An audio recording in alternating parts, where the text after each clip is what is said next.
Welcome to the Leo. Jaganmohan Reddy 2019లో నవరత్నాలు ఆధారంగా చేసుకుని గెలిచాడు, మనందరికీ తెలుసు. అయితే నవరత్నాలు అంటే చాలామంది అనుకుంటారు 9 పథకాలే అనుకుంటారు, కానీ అది పొరపాటు. జగన్మోహన్ రెడ్డి నవరత్నాలు ప్లస్ ఆ మేనిఫెస్టో ఏదైతే ఒక 2 పేజీల మేనిఫెస్టో ఇచ్చాడో మొత్తంగా పథకాల సంఖ్య 199గా ఉంది. అక్కడితో ఆగిందా అంటే పాదయాత్ర సమయంలో రాష్ట్ర స్థాయి హామీలు అంటే రాష్ట్రం మొత్తానికి ఉపయోగపడే హామీలు 51 హామీలు ఇవ్వడం జరిగింది. అలాగే జిల్లాను అలాగే వివిధ నియోజకవర్గాలు 175 నియోజకవర్గాలకు సంబంధించి 480 హామీలు అయితే ఇవ్వడం జరిగింది. అంటే ఆ నియోజకవర్గానికి ఉన్న సమస్యను బట్టి అక్కడ హామీలు ఉంటాయి. మొత్తంగా వెరసి 730 హామీలు జగన్మోహన్ రెడ్డి ఇచ్చాడు. కేవలం నవరత్నాలు నవరత్నాలు నవరత్నాలు అంటారు, నవరత్నాలు కాదు. అసలు నవరత్నాలు 2 పేజీల మేనిఫెస్టోలోనే 199 హామీలు ఉన్నాయి. మీరు కావాలంటే ఒకసారి ఆ పేజీని గూగుల్లో కొట్టండి, వస్తుంది. అందులో రకరకాలుగా ఉంటాయి. అవన్నీ అయ్యిందా లేదో ఒకసారి మీరు పరిశీలించండి. అమ్మఒడి ఇచ్చాడు, రైతు భరోసా ఇచ్చాడంటే నవరత్నాలు కాదు అవి. వాటితో పాటు అదనంగా చాలా ఉన్నాయి. పాదయాత్రలో ఇచ్చిన హామీలు కూడా నెరవేర్చాలి కదా. ఇప్పుడు నేను మేనిఫెస్టోలో పెట్టించి చెప్తాను, పాదయాత్రలు ఇచ్చింది నాకు సంబంధం లేదంటే కుదరదు కదా. పాదయాత్రలో కూడా హామీలు ఇచ్చాడు. మొత్తంగా 730 హామీలు ఇస్తే అమలు చేసింది ఎన్నో తెలుసా? కేవలం 3% హామీలు మాత్రమే అమలు చేశాడు. కేవలం 3% హామీలు మాత్రమే ఈ మేనిఫెస్టో అమలు చేశాడు. మిగతా వాటి అన్ని హామీలు కలిపితే జగన్మోహన్ రెడ్డి అమలు చేసింది 730లో అమలు చేసింది కేవలం 15% మాత్రమే. మరి 85% హామీలు జగన్మోహన్ రెడ్డి ఇంకా నెరవేర్చలేదు. అందులో మచ్చుకు చెప్పుకుంటే చాలా ఉంటాయి. సిపిఎస్ రద్దు దగ్గర నుంచి, జనవరి 1న ఉద్యోగ క్యాలెండర్ దగ్గర నుంచి, లేకపోతే ప్రత్యేక హోదా తీసుకురావడం దగ్గర నుంచి ఇలాంటివి చాలా ఉంటాయి. 45 ఏళ్ళకే మహిళలు పింఛన్ ఇవ్వడం దగ్గర నుంచి, గెలవగానే 3000 ఇస్తానని చెప్పడం దగ్గర నుంచి, ఒకటి కాదు సన్నబియ్యం రేషన్లో కూడా సన్నబియ్యం ఇస్తానని చెప్పడం కాడి నుంచి అనేక హామీలు జగన్మోహన్ రెడ్డి ఇచ్చాడు. అది పాదయాత్రలో ఇచ్చాడా, మేనిఫెస్టోలో ఇచ్చాడని పక్కన పెట్టండి. మరి ఎన్ని నెరవేర్చాడయ్యా అంటే 15% హామీలు మాత్రమే నెరవేర్చాడు. మిగిలిన హామీలన్నీ కూడా మోసం చేశాడు. ఎన్ని మోసం చేశాడు, ఏమి హామీలు ఇచ్చాడు అనేది ఒకసారి చూస్తే ఇక్కడ నవరత్నాలు ప్లస్ మేనిఫెస్టోలో మొత్తంగా 199 హామీలు ఇస్తే పూర్తిగా అమలు చేసిన హామీలు కేవలం 17 మాత్రమే. పాక్షికంగా అమలు చేసిన హామీలు 43. అంటే మొత్తంగా 60 హామీలు అమలు చేస్తే అసలు అమలు కానివి 109 హామీలు ఉన్నాయి. అంటే వెరసి 55% హామీలు జగన్మోహన్ రెడ్డి అమలు చేయలేదు. నవరత్నాలు ప్లస్ మేనిఫెస్టోలోనే జగన్మోహన్ రెడ్డి ఇంకా 109 హామీలు అమలు చేయాలి. ఇప్పుడు నేను చెప్పినవి కూడా నవరత్నాల్లో ఇంక్లూడ్ అయి ఉన్నాయి. వాటిని అమలు చేయలేదు. ఇకపోతే పాదయాత్రలో రాష్ట్ర స్థాయిలో 51 హామీలు ఇస్తే ఒక్కటి మాత్రమే అమలు చేశాడు. పాక్షికంగా ఒక 6 అమలు చేశాడు. ఇంకా అమలు కానివి 44 హామీలు ఉన్నాయి. అంటే మొత్తం హామీలతో పోలిస్తే 86% హామీలు పెండింగ్లో ఉన్నాయి. ఇకపోతే పాదయాత్రలో జిల్లా ప్లస్ నియోజకవర్గ పరిధిలో ఇచ్చిన హామీలు 480. కానీ పూర్తిగా అమలు చేసిన హామీలు 3 మాత్రమే. ఎంత దారుణం! 480 హామీలు ఇస్తే కనీసం 60 హామీలు కూడా పూర్తి చేయలే, 3 మాత్రమే పూర్తి చేశాడు. పాక్షికంగా పోనీ ఏమైనా చేశాడంటే చేయలే, అవి కూడా 9 చేశాడు. అంటే వెరసి ఇంకా మిగిలినవి 468 హామీలు. అంటే మొత్తంతో పోలిస్తే జిల్లా నియోజకవర్గ స్థాయి హామీల్లో జగన్మోహన్ రెడ్డి 2% పూర్తి చేశాడు. మిగిలిన 98% పెండింగ్లో ఉన్నాయి. అసలు అమలే చేయలే. మనం ఇక్కడ అమలు చేసినవి, పాక్షికంగా అమలు చేసినవి కలిపి చూసుకున్నా 2% ఉన్నాయి, అంతకు మించి అమలు చేయాలి. వెరసి మొత్తంగా ఈ మేనిఫెస్టో హామీలు కానివ్వండి, పాదయాత్ర రాష్ట్ర స్థాయి హామీలు కానివ్వండి, నియోజకవర్గ స్థాయి హామీలు కానివ్వండి 730. అందులో పూర్తిగా అమలు చేసిన హామీలు 21. ఈ 730లో జగన్మోహన్ రెడ్డి అమలు చేసిన పూర్తి హామీలు 21 హామీలు. అంటే 3% పూర్తి చేశాడు. పాక్షికంగా పూర్తి చేసినవి 88. అంటే మొత్తంగా 12% పూర్తి చేశాడు. 12ను 3 15 పాక్షికంగా కూడా అమలే అనుకుందాం. 12ను 3 15%. అంటే 85% హామీలు పెండింగ్లో ఉన్నాయి. 621 హామీలు జగన్మోహన్ రెడ్డి పెండింగ్లో ఉన్నాడు. మీరు నమ్మినా నమ్మకపోయినా ఇది నిజం. దానికి సంబంధించి మచ్చుకో 4 హామీలు కూడా చూద్దాం. ఇదిగో నవరత్నాలు మేనిఫెస్టో అమలు, దాని అమలు స్థితిని ఒకసారి మనం పరిశీలిస్తే మద్యపానం నిషేధం చేశాకే ఓట్లు అడుగుతానన్నాడు కదా. జరిగిందా? జరగలేదు. 5 ఏళ్లలో 25 లక్షల ఇల్లు కట్టిస్తామన్నాడు. కట్టించాడా? పాక్షికంగా. అంటే ఒక 1,00,000 ఇల్లు, 50,000 ఇల్లు, 1,00,000 కాదు, ఒక 25,000 ఇల్లు ఎన్నో కట్టుంటాడు. సో పాక్షికంగా అమలు. జలయజ్ఞంలో సాగునీటి ప్రాజెక్టులను పూర్తి చేస్తా అన్నాడు. పైగా పోలవరాన్ని యుద్ధ ప్రాతిపదికను పూర్తి చేస్తా అన్నాడు. చేశాడా? చేయలేదు, అమలు కాలేదు. రైతు భరోసా ఏటా 12,500 వస్తానన్నాడు. ఇచ్చాడా? 12,500 ఇవ్వలేదు. అందులో 6,000 రూపాయలు పిఎం కిసాన్వి. జగన్మోహన్ రెడ్డివి కాదు. 13,500 జగన్మోహన్ రెడ్డి ఇస్తున్నాడు, అందులో 6,000 పిఎం కిసాన్వి.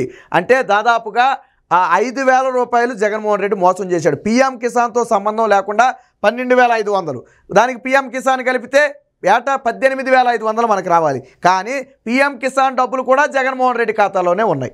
వాటిని కూడా కలుపుకున్నాడు. ఆ డబ్బులు ఈయన కూడా 7, సెంట్రల్ గవర్నమెంట్ వేస్తుంది, ఈయన కూడా 7. ఈయన వేసేది కేవలం 7,500 మాత్రమే. మిగిలిన డబ్బులు ఈయనకి సంబంధమే లేదు. సో పాక్షికంగా అమలు. అమ్మఒడితో ప్రతి విద్యార్థికి 15,000 ఇస్తా అన్నాడు. ఇది పాక్షికంగానే. ఫస్ట్ ఏమన్నాడు, 2 పిల్లలు చదివినా ఇస్తామని చెప్పి భార్య భారతీరెడ్డి చెప్పింది ఎన్నికల ప్రచారంలో. మనం గతంలో వీడియోలు కూడా చూసాం. మీకు 2 పిల్లలు ఉంటే 30,000 రూపాయలు జగన్మోహన్ రెడ్డి ఇస్తాడని చెప్పి ఆవిడ చెప్పడం జరిగింది. కానీ గెలిచిన తర్వాత తూచు ఒక్కరికే అన్నాడు. ఓకే, పక్కన పెట్టు. ఒక్కరికైనా 15,000 ఇచ్చాడా? మొదటి ఏడాది ఇచ్చాడు, రెండో ఏడాది 1,000 రూపాయలు కోత పెట్టాడు, మూడో ఏడాది మరొక 1,000 రూపాయలు కోత పెట్టి ఇప్పుడు పూర్తిగా 2,000 కోత పెట్టి 13,000 మాత్రమే ఇస్తున్నాడు. అంటే అమ్మఒడి 15,000 కాదు, కేవలం 13,000 మాత్రమే. ఇలా 1 కాదు 2 కాదు మనం చెప్పుకుంటూ పోతే చాలా ఉంటాయి. ఆరోగ్యశ్రీ ఉచిత వైద్యం అన్నాడు. ఆరోగ్యశ్రీ అనేది ఈ రోజు కూడా కొన్ని ప్రాంతాల్లో ఆరోగ్యశ్రీలో వైద్యం చేయబడదు అని బోర్డులు పెట్టారు. జగన్మోహన్ రెడ్డి సొంత జిల్లాలో కూడా బోర్డులు పెడితే అధికారులు వాళ్ళు బెదిరించారు, మీ లైసెన్సులు రద్దు చేస్తామని. ఎందుకు? 1,200 కోట్ల రూపాయల ఆరోగ్యశ్రీ బకాయిలు పెండింగ్లో ఉన్నాయి కాబట్టి మేము వైద్యం అందించలేమని చెప్పి బోర్డులు పెట్టారు. అది ఆరోగ్యశ్రీ పరిస్థితి. డ్వాక్రా రుణాన్ని పూర్తిగా మాఫీ చేస్తామన్నాడు, చేశాడా? చేయలేదు, కేవలం అది కూడా పాక్షికంగానే అమలు జరిగింది. ఇక పెన్షన్ 3,000 అన్నాడు. వాస్తవానికి ఆ రోజు గెలిచిన వెంటనే 3,000 అనుకున్నారు అందరూ. జగన్మోహన్ రెడ్డి ప్రచారంలో చెప్పొచ్చు కదా, నేను ఏటా 250 పెంచుతానని చెప్పి చెప్పొచ్చు కదా. పోనీ అది కూడా వదిలేయి, ప్రచారంలో ఏం చెప్పావనేది కూడా వదిలేయి. నువ్వు గెలిచిన తర్వాత ఏమన్నావు? ఇక్కడ నుంచి ప్రతి ఏటా 250 రూపాయలు పెంచుకుంటూ పోతానన్నావు. 2019 జులైలో నువ్వు 250 పెంచావు. అంటే 2020 జులై నాటికి అది 2,500 అవ్వాలి. 2021 జులై నాటికి 2,700 అవ్వాలి, 750 అవ్వాలి. 2022 జులై నాటికి 3,000 అయిపోవాలి. అంటే 2022 జులై నుంచి అవ్వాతాతలు ఎంత తీసుకోవాలి? పింఛను 3,000 తీసుకోవాలి. కానీ ఎప్పుడు పెంచావు నువ్వు? ఎన్నికలకు 2 నెలల ముందు, మొన్న జనవరిలో పెంచావు. అంటే ఇప్పటికి 3,000 నువ్వు 1 నెల మాత్రమే ఇచ్చావు. మరి నష్టపోవట్లేదా వీళ్ళంతా? ఇదంతా నష్టమే కదా. పోనీ నువ్వు ప్రతిపక్షంలో చెప్పిన మాట వదిలేయి, అధికారంలోకి వచ్చిన తర్వాత కూడా ప్రతి ఏటా పెంచుకుంటూ పోతానన్నావు కదా, పెంచావా? పెంచలేదు. అది కూడా ఏడాదిన్నర పాటు వృద్ధులను మోసం చేసావు. సో అది కూడా ఒక మోసమే. ఇక ఫీజు రియంబర్స్మెంట్ అన్నావు, చూసావా? ఇది పూర్తిగా అమలు అవుతుందంటే లేదు. నేటికి కాలేజీల్లో విద్యార్థులు నానా అవస్థలు పడుతున్నారు. మన యువగళం సందర్భంగా ఎంతమంది విద్యార్థులు సర్టిఫికేట్లు రాక ఇబ్బంది పడుతున్నారో చెప్పడం జరిగింది. మేము వచ్చిన తర్వాత కాలేజీలకి ఆ ఫీజులన్నీ చెల్లించి మేము సర్టిఫికేట్లు విడిపిస్తామని చెప్పి నారా లోకేష్ హామీ కూడా ఇవ్వడం జరిగింది. సో బీసీ సంక్షేమానికి ఏటా 15,000 కోట్లు ఖర్చు చేస్తానన్న, నాకు తెలిసి 5,000 కోట్లు కూడా చేసి ఉండడు. 5,000 కోట్లు కూడా చేసి ఉండవు. పైగా ఏమని చెప్తాడు అడిగామనుకోండి మనం బీసీల గురించి, అమ్మఒడిలో ఉన్న బీసీలని, ఆసరాలో ఉన్న బీసీలని, రైతు భరోసాలో ఉన్న బీసీలు అందరినీ వేరు చేసి ఆ మొత్తాన్ని కూడా నేను వాళ్ళకి ఇచ్చానని చెప్తాడు. కానీ ఇక్కడ సంక్షేమానికి అమలు చేయడం అంటే కేవలం వారికి మాత్రమే కేటాయించే నిధులు. ఎస్సీ ఎస్టీ సప్లాన్ నిధులు ఎలాగో బీసీలకు కూడా వారి సంక్షేమానికి నువ్వు నిధులు ఇస్తానన్నావు, ఇచ్చావా? ఇవ్వలేదు. ఇలా 1 కాదు 2 కాదు ఎన్ని హామీలు. మద్యపాన నిషేధం, సిపిఎస్, ఉద్యోగ క్యాలెండర్ వంటివైతే అతిపెద్ద హామీలు. ఇలా చెప్పుకుంటూ పోతే చాలా ఉంటాయి. మనం ఈ వీడియో సరిపోదు. పూర్తిగా నామినేటెడ్ పదవులు అన్నావు, ఎవరికి ఇచ్చావు? మొత్తం నీకు ఇచ్చుకున్నావు. ఏది? బీసీలకు నామినేటెడ్ అన్నావు. అలాగే 50% రిజర్వేషన్ కల్పిస్తూ చట్టం తీసుకొచ్చావు, దాన్ని అమలు చేసావా? దాన్ని కూడా నువ్వు అమలు చేయాలి. అలాగే బీసీలో ఉన్న ఉపకులాలకు ప్రత్యేకంగా కార్పొరేషన్లు ఏర్పాటు చేస్తానన్నావు. సరే, అది వరకు ఏదో ముక్కలుగా చేసి ఏర్పాటు చేసావు, కానీ నిధులు ఇవ్వలేదు అనుకో, అది వేరే విషయం. కార్పొరేషన్లకు నిధులు కేటాయించి రుణాలు ఇస్తానన్నావు, ఇది పూర్తిగా పచ్చి అబద్ధం. కార్పొరేషన్లు అయితే ముక్కలుగా చేసి నీకు రాజకీయ పోస్టులు కాబట్టి ఇచ్చుకున్నావు. బట్ ఏం చేసావు? నిధులు ఇచ్చావా? రూపాయి కూడా నిధులు ఇవ్వాల. ఇక 45 సంవత్సరాలు నిండిన ప్రతి బీసీ అక్కకు చెల్లికు 75,000 ఇస్తానన్నావు, అది కూడా సగమే. ఇప్పుడు ఎంతో 10,000 15,000 ఇస్తున్నట్టున్నావు, అది కూడా 45 ఏళ్ళను పరిగణలోకి తీసుకోకుండా. గతంలో చెప్పింది నువ్వు వేరు. అసలు 45 ఏళ్ళు నిండిన ప్రతి మహిళకు నువ్వు పింఛను అన్నావు. సో అది ఇప్పుడు లేదు. సో ఇలా 1 కాదు 2 కాదు మనం చెప్పుకుంటూ పోతే 1,00,000 హామీలు ఉన్నాయి, పేజీల హామీలు ఉన్నాయి, వీడియోలో సరిపోదు. కాబట్టి జగన్మోహన్ రెడ్డి అనే వ్యక్తి మొత్తం 730 హామీలు ఇస్తే దాదాపుగా 680కి పైగా హామీలు ఈరోజు పెండింగ్లో ఉన్నాయి. 85% హామీలు ఇంకా పెండింగ్లోనే ఉన్నాయి. కాబట్టి అందరూ అనుకుంటారు నవరత్నాలు కాదు. ఆ నవరత్నాలు కూడా ఒక 9 పథకాలు మాత్రమే కాదు, అవి కూడా 109 పథకాలు ఉన్నాయి. 109 రాశాడు. మీరు మేనిఫెస్టో తిరగండి తెలుస్తుంది. ఈ విధంగా జగన్మోహన్ రెడ్డి ఇప్పుడేమంటాడు, నువ్వు పూర్తి చేసింది పాక్షికంగాను పూర్తిగాను కలిపి పూర్తి చేసింది 15%. కానీ ఏమంటాడు 99% హామీలు పూర్తి చేశాడంట. నవరత్నాలు అంట 9 పథకాలే అంటాడు. జనం కూడా 9 అనుకుంటున్నారు. బాబు 9 కాదు, ఆ మేనిఫెస్టో ఓపెన్ చేయండి, దాని కింద చాలా ఉంటాయి పథకాలు, దాని కింద చాలా ఉంటాయి. ఇప్పుడు మనం కొన్ని చదవాలా, అవన్నీ మేనిఫెస్టోలో ఉన్నవే లేదా హామీల రూపంలో ఉన్నవే. కాబట్టి జగన్మోహన్ రెడ్డి అనే వ్యక్తి కేవలం మసిపూసి మారేడికాయ చేస్తున్నాడు. నవరత్నాలు ఇచ్చాను అంటున్నాడు, అవి కూడా సగమే ఇచ్చాడు. పీకేసిన పథకాల గురించి అప్పుడే పీజీకి రియంబర్స్మెంట్ పీకేశాడా, ₹5 అన్నా క్యాంటీన్ పీకేశాడా, అలాగే నిరుద్యోగ భృతి పీకేశాడా, అలాగే పెళ్లి కానుక పీకేశాడా, విదేశీ విద్య పీకేశాడా. ఇలా మరి పీకేసినవి అన్నీ ఎందుకు చెప్పరు మీరు? ఇన్ని పీకేసి కదా అన్ని పెట్టింది, ఒకటో రెండో పెట్టింది. కాబట్టి జగన్మోహన్ రెడ్డి అనే వ్యక్తి నవరత్నాల ముసుగులో ప్రజలను మోసం చేస్తున్నాడు. మేనిఫెస్టో పూర్తిగా అమలు చేయలేదు.